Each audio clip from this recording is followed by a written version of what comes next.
asked my dad, I said, man, I would like to go to Barbados. Dad said, boy, Barbados? Where are you going to Barbados for? You don't have no family there. When I came to Barbados, all I found on my father's dresser was $1.50. $1.50 Barbados. Not $150, $1.50 Barbados.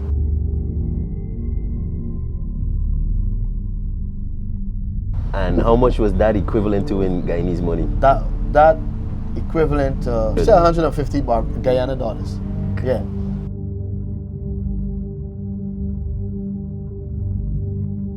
And when I get off the bus, there's a bench, and the bench is still there all now. I decide, man, I say, see this bench here, this is where I can sleep. God damn. Take my suitcase, put it side of the bench. I said, this is where I can sleep. A crazy dude, in his trolley coming. And you just hear this voice, this fine voice. Get up, and he start with his language. And I can't understand nothing the man saying. So I decided I can get up, and the man come and sit down, and I listen. And he take over the take over the bench, and I say, well, my bed gone, but something had happened. He came up, he said, wait, by Blue? Josso? He said, "Why we doing here, boy?" I said, "Why you doing here?"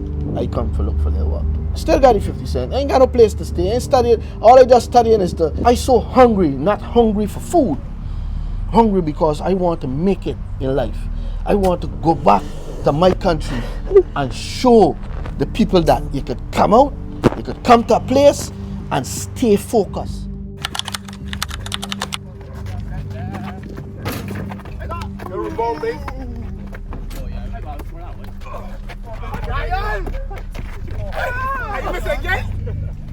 Here in Barbados, my really good friend, my childhood friend, Boy Blue, West Indies. Born and raised in Guyana, Tocqueville Terrace. Coming out of Tocqueville, leaving 5 sisters and a brother. It wasn't easy on me because I came out when I was 21.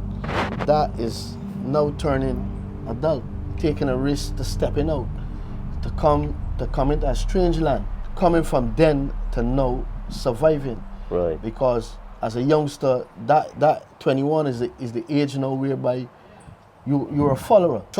You try to find yourself at that age, but I think for us, our time, in that time when we were growing up, we were already adults. At 13, I was already an adult. Yeah, because when my mother passed, when I was 11, on that 1st of September 1990. I remember that. We were planning a fair, and yeah. I was 11, you was 11, and we giving back to the community. And we were giving back to the community in Tocqueville, where they have all those houses now, right? And this is something that we had to teach ourselves. It's not like there wasn't social protection, there wasn't ministry of anything. No, it was no. Fight for self. Yep, you get in survival, or out, we don't care. Survival of the fittest. Losing my mom at 11, that make me a man the very next day. Damn, because bro. it was survival. I had to do things on my own. I had to I had my sisters, they were there, my dad was there, but my dad always working. My sisters there, I had to make sure the house and everything is okay, right? But me going to school, nothing happened in school. I went to North Arsenal Secondary School, getting in fights every day. Tell myself, no, I gotta make a switch. Making that decision, things was rough. Things was rough. As a youngster, you need stuff.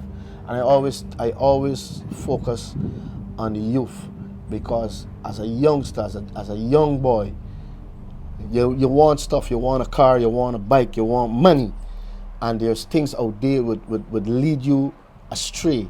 And I realized, no, I don't want this kind of life, because I need to live, because I never see a retired bad boy.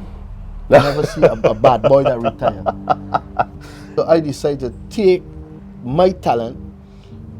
Normally in Guyana, I used to DJ. I was a DJ. I had my own song system, Black Roses. And yeah, buddy.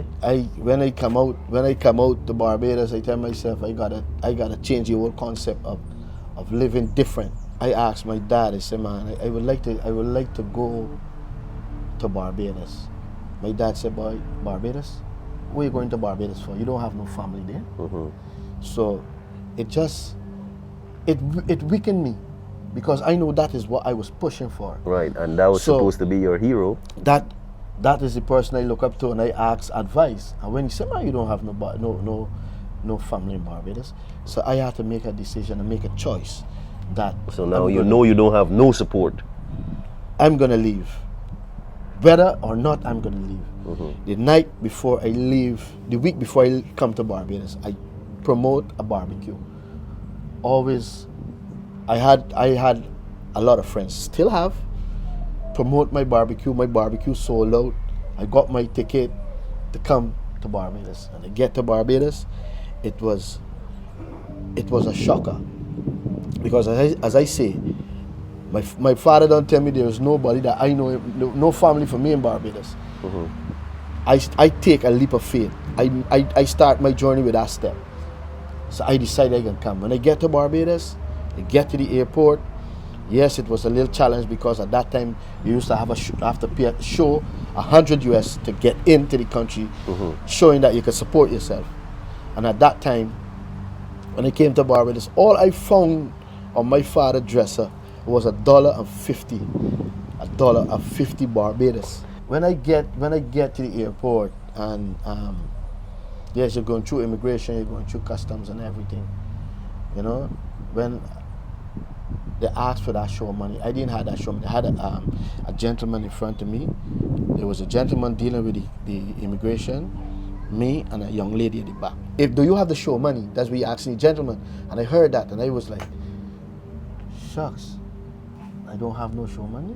Damn, bro. And I always heard that if you don't have the show money, it's back to where you come from, because Sitting on that hard bench. I heard about that hard bench. That bench that had Guyanese mark on it. They literally had a Guyanese mark on it. They used to call it the Guyanese bench. Back then they used to call it the Guyanese bench. I never see the name written on it, but they used to call it. But they just call it that. Oh, okay, okay. You know, and I tell myself, wow, it doesn't have that $100. This young lady behind me, I could see that's an angel. She came up and she touched my hand. She said, hold that. And I look down and I look and I see the $100. So now my turn come to go forward to the immigration officer. So the first thing he asked, he said, do you have your show money? So I pull the $100 and I show him. He said, "Good." Question me, and you realize that, well, this guy come from Guyana, a youngster. He might got something, so you need to be checked. So he called one of the officers and told him, give this guy a body search. So he took me into this room, and I said, when I was headed to the room, he said, "Where?" I said, "Where? This is the room. This the room with the Put all the where he put all the Guyanese." Man watched me, so the man said, "Let's go in there." So by the time he went to come back, you know, the pattern you don't, so the gloves and thing. So by the time he come back, he had everything off. The man said, "Wait, you just do this regular?" No. I said, "Partner, I don't come from Guyana. Guyana is a place that you might be sitting on a corner and police gonna come up." The officer checked me, everything was all right. Yes, they give me an approval to stamp me in.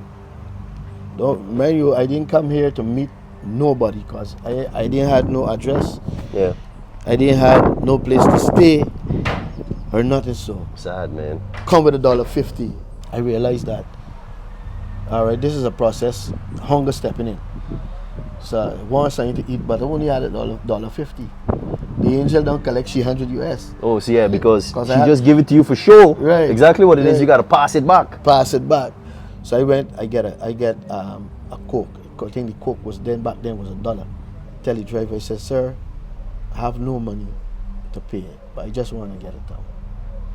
Gentleman said, "Okay." How much is the bus? The bus was $1.50. You don't spend $1 Don't already. spend $1. Only had 50 cents. See, gentleman said, "All right, what you gonna do? When you come in the bus, don't go past the turnstile. Just stay in the corner, so that you won't be registered. Get in the bus, get down to Bridgetown, and where the bus to stop and everybody comes off at the bus terminal. They have some small shops, and that shop there, that's where the place they call Little Guyana. Because if you miss a Guyanese in Guyana and you come to Barbados, you find them out there." And I stopped, and when I get off the bus, there's a bench, and the bench is still there all now. I decide, man, I say, see this bench here, this is where I can sleep. God damn. Take my suitcase, put it side of the bench. I said, this is where I can sleep. God damn, bro. So while me there sitting down, this gentleman, a mad guy, a crazy dude, pushing his trolley coming, and you just hear this voice, this fine voice from in a distance. Hey, hey, get up, and he start with his language, and I can't understand nothing the man saying. But this dialogue that he's speaking in.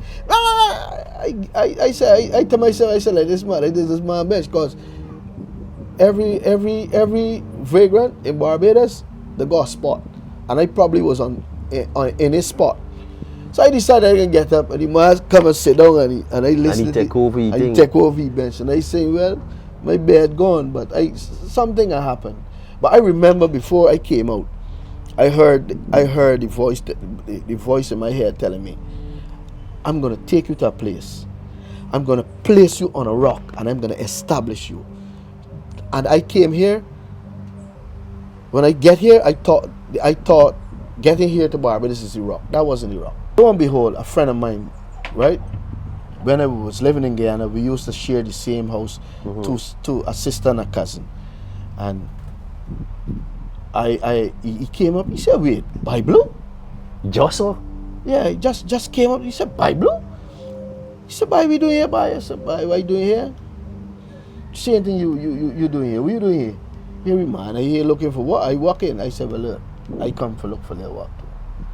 So still got the 50 cent now. Still got the 50 cent. I ain't got no place to stay. I ain't studying. All I just studying is because I so hungry, not hungry for food.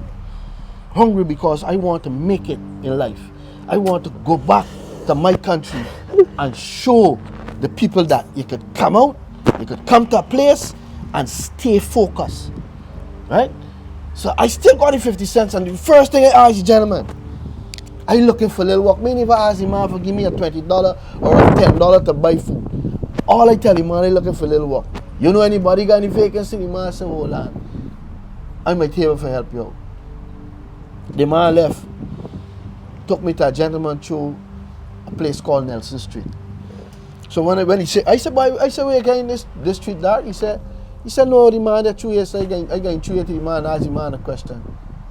So, you know, in Guyana, when you hear about Nelson Street, you know that's the big street. And you tell yourself, what? First time I come, the first day, straight to Nelson Street, by. So I go on, I meet with the gentleman and tell the gentleman, I tell him, man, well, I'm looking for a little work. And the man say, yeah, I need two laborers. You could turn on tomorrow. I tell you what time. He said, if you get there for 6 o'clock. Well, in Guyana, you know we roll. We get up 4:30. We start pushing our cart for fetch water and everything, so we're accustomed to the earliness. Right. So get up early now. Well, talking about getting up, still ain't got no place to go, to stay. I ain't come to nobody, I just come because that's why I hear that I'm gonna take you to a place, I'm gonna place you upon a rock, and I'm gonna establish you. That's all I hear in my head. I still hanging around the part where you call Little Guyana. And I tell myself, I have known so much of people that leave Guyana and come to Barbados. I must meet somebody that I know. I must meet another person that I know who would be able to help me with housing. Yeah. And lo and behold, this youngster named Ryan Newton. Because when I used to, in Guyana, when I used to work with Stanley Newton. Right. So Ryan Newton is Stanley Newton's nephew. Oh. Right? But he leave and he come. So, and I always go with a slogan. On your way up, be nice to people. Because on your way down, you're going to meet them same way. You understand? And I always go with a slogan. And this youngster, Ryan, we had a good relationship when we were in Guyana. Because when I were playing music, he and his cousins used to get away and come. When I playing on barbecues and dance, and the man used to come and there with me. The father, Stanley, used to want to beat these boys when he realized that they're there with By Blue. Now these boys end up turning DJ. Daran and them fellas turning DJ, top DJ in America. Wow. You understand? And the men is always call me and tell me, man, I remember when we used to come and play the little music in the backyard for Black Roses. Now, we doing we thing. Yeah. So when I meet Ryan and Ryan said, I said, bye, not no way to go. The man said, listen, I living in a house there, got 3 bedroom. Right, one of the bedroom empty. I said, but Ryan, I ain't got no money. He said, don't take worries, man. I can go and talk to the landlord and I can see what I could do. Lo and behold, I was so overwhelmed. I was so happy to know that I can get a shelter and a roof over my head tonight. Because tomorrow is what? 6 o'clock. You gotta be 6 there. o'clock I gotta be there. Still got the So, 50 cent. Got the 50 cents. And my man, we end up now get a van and we gain, you know, the place is strange. Bible in a strange place. And I'm watching it every corner and everything. And this time I there in front of the van and this van And you learning and everything. I watching within a space this of time. van going around a corner. I never see something so yet in my life. This van going around a corner. Why is going around the corner? There's a rock, a big rock here. You can't see around this corner. But this van man hole in the corner and another one coming. And when I see the other one coming, I shout, what? Because never saw these roads so small. Tell myself, yo, these 2 vans gonna link up. But these men know to drive. These men hold the corner and went wrong neat. When we get to the house now, talking with the landlord, his name was Taylor. Ryan said, Taylor, that's my friend. I know you got a little vacant room there, man. I wonder if you could give oblige. Well, I said, nothing, don't go here for free. If you want to stay, you got to pay a rent. Bible ain't got no money, or Bible got 50 cents. Ryan said, I'm just going to charge me, man. I'm just charge me. Man, I said, well, the same thing I charge you, I'm going to charge you. Which is $350 a month. So you don't start, so it doesn't matter. You're going to work tomorrow. $350 a month, right? But Ryan had the money, but Ryan had $275. Ryan give it to him. And the man allowed me in the house and I go on in the bedroom and thing. And I was thanking God and saying, Father, I thank you for bringing me here safe, because there's a lot of youngsters get turned back at the airport. That's in there too. To realize now, bringing me to the place is Barbados. Placing me on the rock is Jesus Christ, because that was the rock I was placed on. And the establishment come after I was placed on the rock. Amen. And that tells it all. Just know that when God is blessing you, it is countless blessing. Yeah. And I'm going to leave that there so you could understand. But this is the same boy Blue that everybody know running around in Tocqueville and in Guyana. Now they know the story. Yeah, so once you come and you want to know and go places in Barbados, to reach me, my Barbadian number is 232-8978. In Guyana, my number in Guyana is 698-2556. You could reach me at any time. And even if you want to call 698-2556 now, I would answer that phone, because I always have my SIM with me.